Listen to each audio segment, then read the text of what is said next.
ہر school کے بارے میں کچھ کہانیاں مشہور ہوتی ہیں جو اسٹوڈنٹس ایک دوسرے کو سناتے ہیں۔ کچھ ان پر یقین کرتے ہیں اور کچھ نہیں کرتے۔ یہ کہانیاں صرف ہنسی مذاق کے لیے سنائی جاتی ہیں۔ آج کی کہانی ڈیوڈ کی ہے، ایک عقل مند پر ضدی لڑکا جو بھوت کو ایک مذاق سمجھتا تھا۔ ڈیوڈ کے اسکول میں ایک کہانی مشہور تھی۔ تیسری منزل پر ایک پرانا واش روم تھا جس میں جانا منع تھا۔ کہتے تھے رات کے 3:33 پر اس واش روم کے شیشے کے سامنے جو کھڑا ہوگا اور غور سے اس شیشے میں دیکھے گا تو اس کا عکس اس کی نقل ذرا دیر سے کرے گا۔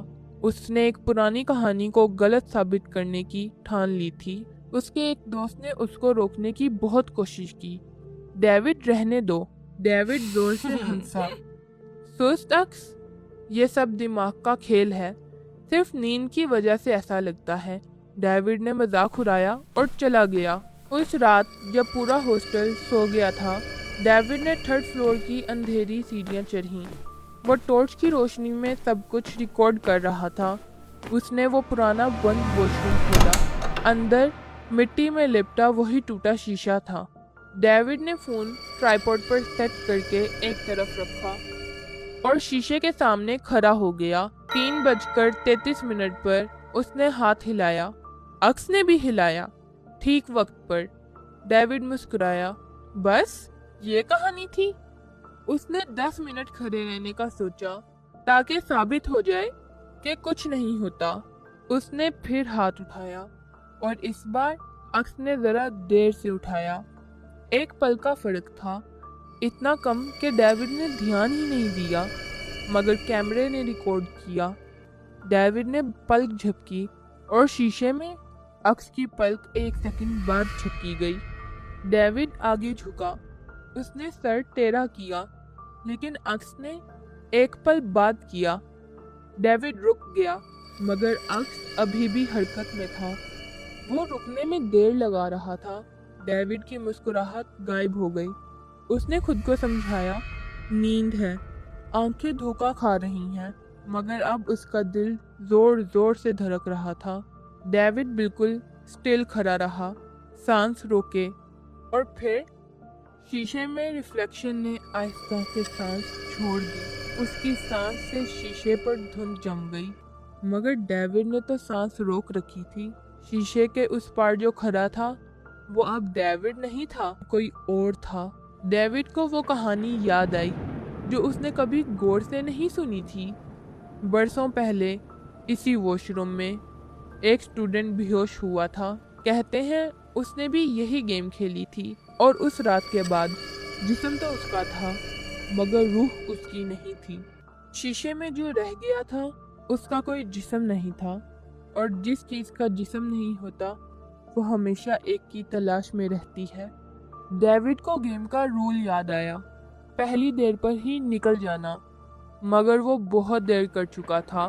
وہ بھاگنے کے لیے مڑا، مگر شیشے میں اس کا عکس نہیں مڑا۔ وہ سیدھا سامنے کی طرف دیکھتا رہا، ڈیوڈ کی کمر کو گھورتا ہوا، اور پھر عکس مسکرایا۔ ڈیوڈ ادھر ہی رک گیا۔ اس نے دھیرے سے پیچھے مڑ کر دیکھا اور اس کا خون جم گیا۔ شیشے میں اس کا عکس اب شیشے کے زیادہ قریب کھڑا تھا، ڈیوڈ سے بھی قریب، اور اس نے اپنا ہاتھ شیشے پر رکھا ہوا تھا۔ ڈیوڈ نے تو ہاتھ اٹھایا ہی نہیں تھا، مگر شیشے والا ہاتھ اندر سے شیشے کو دبا رہا تھا، اور پھر شیشہ پانی کی طرح لہرانے لگا۔ عکس کی انگلیاں شیشے کے اس پار آنے لگیں، ڈیوڈ کی طرف۔ بلب بند ہو گیا۔ اندھیرے میں ڈیوڈ نے بس اتنا سنا، اس کی اپنی آواز شیشے کے اندر سے نرمی سے کہتی ہوئی، اندر تم جاؤ گے، باہر اب میری باری ہے۔ اس واش روم میں اس رات کیا ہوا کیمرے نے بھی پورا ریکارڈ نہیں کیا۔ بس اندھیرا، ایک دبی ہوئی چیخ، اور پھر خاموشی۔ کچھ دیر بعد بلب دوبارہ جلا۔ ایک لڑکا اٹھا، فون کی ریکارڈنگ بند کی اور آرام سے باہر نکل گیا۔ وہ بالکل ڈیوڈ جیسا لگتا تھا، پر ڈیوڈ نہیں تھا۔ اگلی صبح ڈیوڈ واپس آ گیا، ہنستا، باتیں کرتا، بالکل ٹھیک، مگر اس کے دوستوں نے کچھ چھوٹی چھوٹی باتیں محسوس کی۔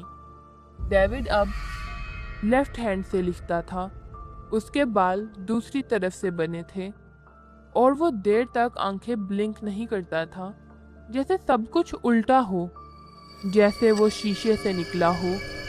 اور اصل ڈیوڈ، وہ آج بھی اس شیشے کے اندر ہے، اندھیرے میں، ہاتھ شیشے پر رکھے، انتظار میں کسی اگلے ضدی لڑکے کے، جو یہ کہانی غلط ثابت کرنے آئے گا، کیونکہ شیشے سے واپس باہر آنے کے لیے بس ایک جسم چاہیے۔